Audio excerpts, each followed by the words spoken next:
আসসালামাইকুম এভরিওয়ান, কেমন আছেন আপনারা? আশা করি সবাই ভালো আছেন। আজকে নিয়মিত আরেকটি ভিডিও নিয়ে চলে আসছি এবং আজকে ভিডিওতে কোয়েল পাখির ব্রুডিং সম্পর্কে আমি কিছু বলবো। এর আগেও আমি কোয়েল পাখির ব্রুডিং সম্পর্কে কিছু বলছিলাম, এবারও আমি কিছু ব্রুডিং সম্পর্কে বলবো।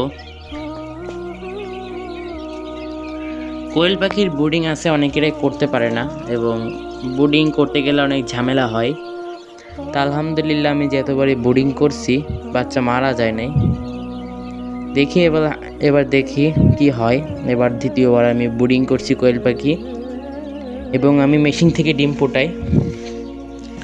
এই যে দেখতে পারতেছেন মেশিন। যাদের মেশিন লাগবে অবশ্যই আমার কাছে বলতে পারেন এবং আমার স্ক্রিনে নাম্বার দেওয়া আছে, এই নাম্বারে যোগাযোগ করতে পারেন। এই নাম্বারে যোগাযোগ করলে আপনারা মেশিন পেয়ে যাবেন।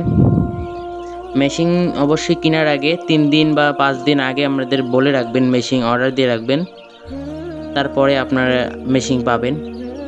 200 ডিম এবং 100 ডিমের ইনকিউবেটর আমরা বিক্রি করে থাকি অল্প দামে, পাইকারি দামে আমরা মেশিন বিক্রি করি।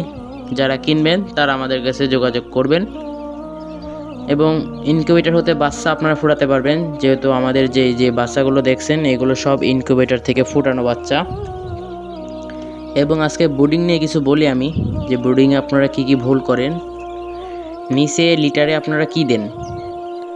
আসলে কেউ আছে যে কাঠের গুঁড়া দেয়। কাঠের গুঁড়া দিলে কি হয়, যে ছোটো থাকতে যদি কাঠের গুঁড়া দেওয়া হয় তাহলে ব্রুডিংয়ে কিন্তু বাচ্চা মারা যায়। এবং আমি কিন্তু এখানে কাপড় দিছি, কাপড়ের উপরে ওটা সালার বস্তা দিছিলাম। সেই সালার বস্তার কেবলটা আবার মানে একটু আগে সালার বস্তাটা ধুয়ে দিছি, কারণ অনেক ময়লা হয়ে গেছে।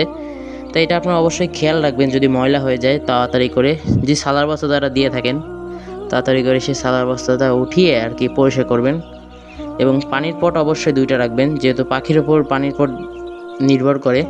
যদি আপনাদের যদি 30টা 40টার নিচে হয় তাহলে একটা পট দিলেই সমস্যা নাই, আর যদি 40-এর উপরে হয় তাহলে অবশ্যই 2টা পট দেওয়ার চেষ্টা করবেন, কারণ পানি খাওয়ার সময় দেখা যাচ্ছে অতিরিক্ত ওরা মারামারি করে, তার কারণে বাচ্চা মারা যায়। এবং খাবারটা অবশ্যই পট যদি থাকে আপনাদের, আমি হলো যেই পটে দিই, দেখেন এখানে আমার পট আছে 3টা। এই দেখেন, একটা বড় পট এবং 2টা ছোট পট। এই পটগুলো আপনারা অবশ্যই কিনবেন, কারণ এই পটগুলো কিনলে কি হয়, বাচ্চাগুলো তাড়াতাড়ি খাবে এবং তাড়াতাড়ি বড় হবে এবং এরা মারামারি করবে না। আমার যে পট এরা মারামারি করতে পারবে না, কারণ আমাদের পট বাচ্চা কোণে দেওয়া আছে।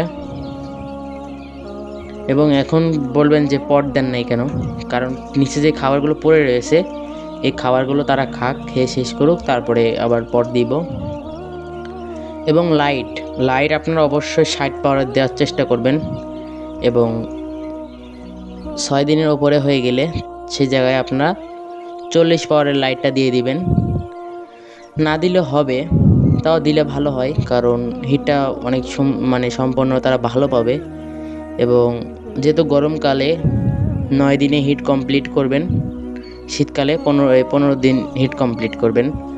তা আমার হিট কমপ্লিট করে হলো 9 দিনে। এগুলো আজকে কতদিন, 5 দিন হয়েছে, 5 দিন বা 4 দিন হয়েছে। আর 4 দিন বা 5 দিন পরে এদের হিট কমপ্লিট হয়ে যাবে, ব্রুডিং শেষ হয়ে যাবে। তারপরে এদের আসল যে ঘরটা আছে তাদেরকে সেই জায়গায় ছেড়ে দেওয়া হবে, এদেরকে এখানে রাখা হবে। যেহেতু এটা ব্রুডিং ঘর, এটা হলো 150 কোয়েল পাখির ক্যাপাসিটি এই ঘরটা। তাই এই ঘরে 150 কোয়েল পাখি রাখা যায়। তা এখন আছে 68টা, তো এটা খুব ভালোভাবে এখানে থাকতে পারবে বড় হওয়ার আগ পর্যন্ত। তা এদের এখানে কতদিন রেখেই তারপরে এই যে অরিজিনাল যে এদের ঘর আছে সেই ঘরে এদের তুলে দেব। আর যাদের বাচ্চা লাগবে তারা নিয়ে যেতে পারেন, বা ঠিকানাটা বলে দিই, এটা হলো ঝিনাইদহ হলিধানি, ঝিনাইদহ শহর ঝিনাইদহ জেলা, আর হলিধানি বাজার, গ্রাম প্রতাপপুর। তাই এই জায়গায় চলে আসলে যারা কাছে আছেন, যারা ঝিনাইদহের ভিতরে আছেন তারা এসে বাচ্চা নিতে পারেন, এবং যারা দূরে আছে তারা যদি বেশি দূরে হলে হবে না, অল্প কাছে হলে তারা বাচ্চা নিতে পারেন। অনলাইনের মাধ্যমে ডেলিভারি করে থাকি এবং যারা বাচ্চা নেবেন তারা অবশ্যই 200 টাকা অ্যাডভান্স বা 300 টাকা অ্যাডভান্স করে বাচ্চাগুলো নিতে পারেন। তা ভিডিওটা আজকে এ পর্যন্তই। ভালো থাকবেন সবাই। আল্লাহ হাফেজ।